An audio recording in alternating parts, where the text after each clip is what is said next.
nó có hai tiền. Bây giờ nhớ học có lúc xưa tôi chỉ muốn cô lại nó. Yeah, bây giờ hai tiền cô chỉ vậy thì mình chỉ có con. Họ cháy tiền cô tôi chỉ ta luôn. Cô trở lại đa cũng một học nữa. Học mong một học đi. Cô như chỉ luôn bây giờ năm. Bây giờ chỉ luôn họ chỉ khía cho cô. Ê yo che cô anh hay nhớ cho Lino. Cô là nhớ cho lúc cô mà liều. Cô yi bao tiền, cô yi ít thứ chỉ cho cô. Nếu tôi chỉ mong thì đã chỉ nhớ cho tiền nó cho cô. Chỉ xa lưu khía cho cô chỉ tôi share cho cô. Cô yi bao tiền, cô có mong thêm.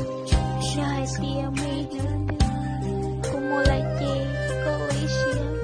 Muốn thiệt tôi nhiều có lưu thiếu con chơi đờm. Cô yi bao tiền, cô cho thác cô nhớ cho tiền nó. Cô trên kia cô yi chỉ luôn. Tuy lúc cô yi hai tiền, cô tôi chỉ biết con. Cô yi hai tiền, cô tôi chỉ biết con. Ê cô tôi chỉ xa luôn. Tôi chỉ cô chỉ tôi share cho cô. Tôi biết có yêu ở tao lên cho cô. Tôi chỉ tôi share.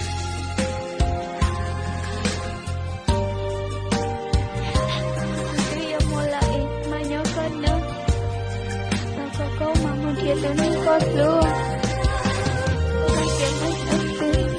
Câu mình thiệt tao đến hệ ở con lên thiệt có nhẹ nó chết. Có chỉ khâu ở đó để tôi share dạ thì khâu ở cho cô. Nếu con muốn tôi tao như lịch chị. Chú có lưu share còn tiền. Lưu lưu hình đâu. Nếu nào cũng như tôi hiểu có chỉ ta lưu. Chả mấy nữa thư em.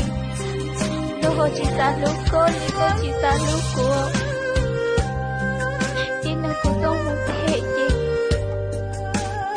Cô yêu quý share cho con. Tới khi cô yêu chỉ nhớ lấy thương lòng. Đã hẹn để cô yêu có bố lo lặng. Yêu chỉ nhớ lấy thương. Lời cô yêu chỉ nhớ lấy thương lời tiếc. Đã hẹn để cô yêu chỉ phải dạy đâu cô. Em muốn nông kia nếu yêu sư lý chỉ muốn là người đã chỉ. Lâu cô chỉ tu xuyên. Thọ có mỗi có luôn nên cỡ rồi rồi. Nhưng mà liệu ấy xuyên từ lâu. Cô yi bao tiền, cô cho một thế. Thọ không có lưu nên. Cỡ rồi nó. Nhưng mấy nữa tư có nào hay tiền. Cô tư lại nói chuyện. Thọ có không vô lối chơi thương cô thiên. Thì hay tiền cô chỉ tư. Còn mãi nó có mong. Nhà thật hơi lốt để chạy nhiều chỉ muốn người ơi chỉ là. Ta chỉ.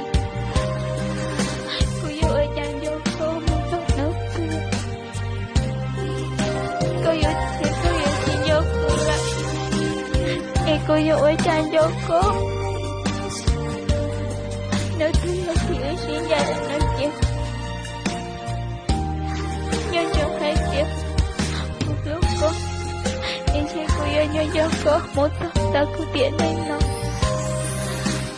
Nhưng là cô tốt một. Để chỉ áo cô là chỉ tu ship. Từ lúc à. Lịch tiện. Chế yêu chỉ mua lòng. Ôi yêu chỉ tao xin chỉ xin lòng. Hỏi có yêu tôi này ôi cô đố cha. Ta ship. Chế yêu chỉ tao xin chỉ lời chị. Mà mua con nữa. Muốn thiệt tôi muốn có lý. Thế coi nhẹ lời em. Có thiết xa luôn luôn.